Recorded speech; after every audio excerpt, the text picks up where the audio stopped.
দর্শক, রাতে ঘুমের আগে দোয়াটা পড়ে ঘুমিয়ে যাবেন, সকালে উঠে নিষ্পাপ হয়ে উঠবেন, কোনো গুনাহ আপনার থাকবে না।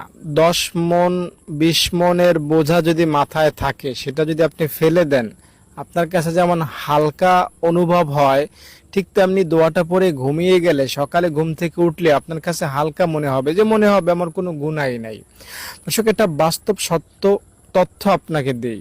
আল্লাহ তাআলার কাছে আপনি যখন মাপ চান, তো আল্লাহ তাআলা তখন কিন্তু আপনাকে সাথে সাথেই মাফ করে দেন, কোনো সময়ই নেন না। আল্লাহ তাআলা আল্লাহ তাআলা বান্দাকে ক্ষমা করতে কোনো বিলম্ব করেন না।